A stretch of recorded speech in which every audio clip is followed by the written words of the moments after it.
దివ్య ప్రసాద ధ్యానము 3వ రోజు.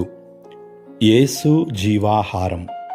క్రీస్తునందు ప్రియులారా, యోహాను సువార్త 6వ అధ్యాయం 51వ వచనం ధ్యానించుదాం. పరలోకము నుండి దిగివచ్చిన జీవము గల ఆహారమును నేనే. ఈ ఆహారమును ఎవడేని భుజించినచో వాడు నిరంతరము జీవించును. ఈ లోకము జీవించుటకు నేనిచ్చు ఆహారము నా శరీరమే అని మీతో నిశ్చయముగా చెప్పుచున్నాను.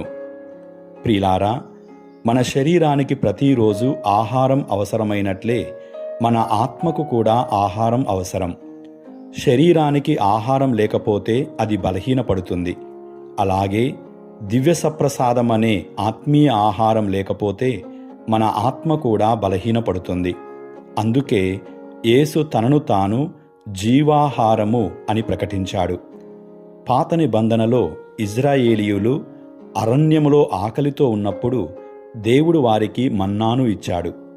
ఆ మన్నా కొంతకాలం మాత్రమే వారి శరీరాన్ని పోషించింది. కానీ యేసు ఇచ్చే జీవాహారము మనకు నిత్య జీవాన్ని ప్రసాదిస్తుంది.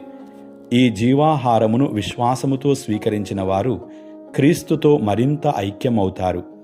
దివ్య సప్రసాదాన్ని స్వీకరించడం ఒక ఆచారం మాత్రం కాదు, అది యేసుతో వ్యక్తిగత కలయిక.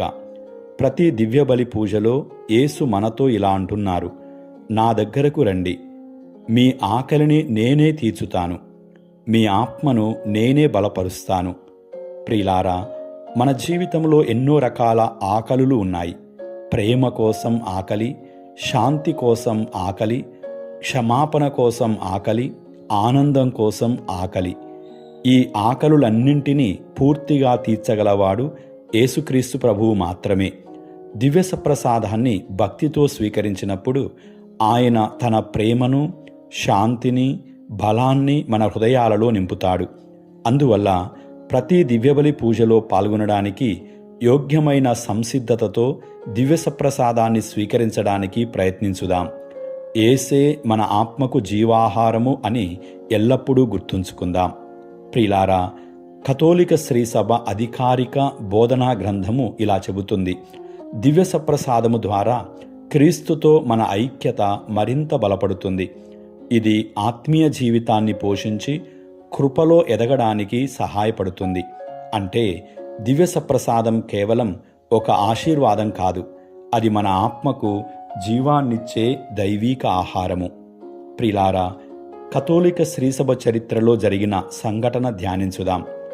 పరిశుద్ధ ఇమ్మానుయేలు మార్టినేజ్ సాక్ష్యాన్ని విందాం. ప్రియులారా, స్పెయిన్కు చెందిన ఈ పవిత్ర బిషప్ తన జీవితాన్ని దివ్య సప్రసాద ఆరాధనకు అంకితం చేశారు. ఒకసారి నిర్లక్ష్యంగా ఉన్న ఒక ఆలయములో ఒంటరిగా ఉన్న దివ్య సప్రసాదాన్ని చూసి ఆయన హృదయం కదిలిపోయింది. ఆ రోజు నుండి తన జీవితమంతా ప్రజలను దివ్యప్రసాద ఆరాధన వైపు నడిపించారు.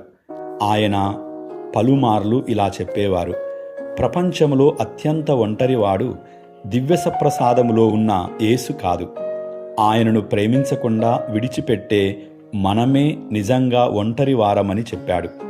ఈ సాక్ష్యం మనకు దివ్య సప్రసాదములో ఉన్న యేసును తరచుగా దర్శించి ప్రేమతో ఆరాధించాలనే పిలుపునిస్తుంది. ప్రార్థించుదాం. ప్రభువైన యేసయ్యా, ఓ జీవాహారమా, నీవే నా జీవాహారము. నా ఆత్మకు నిజమైన ఆహారం నీవే. లోక సుఖాల కంటే నిన్నే ఎక్కువగా కోరుకునే హృదయాన్ని నాకు ప్రసాదించండి. ప్రతి దివ్య సప్రసాద స్వీకరణ ద్వారా నీ ప్రేమలో, నీ కృపలో నన్ను పెంపొందించండి, నన్ను పోషించండి. ఆమేన్. ఓ జీవాహారమైన యేసయ్యా, నా ఆత్మను నీతో నింపండి. ఓ జీవాహారమైన యేసయ్యా, నా ఆత్మను నీతో నింపండి. ఓ జీవాహారమైన యేసయ్యా, నా ఆత్మను నీతో నింపండి. ఆమేన్.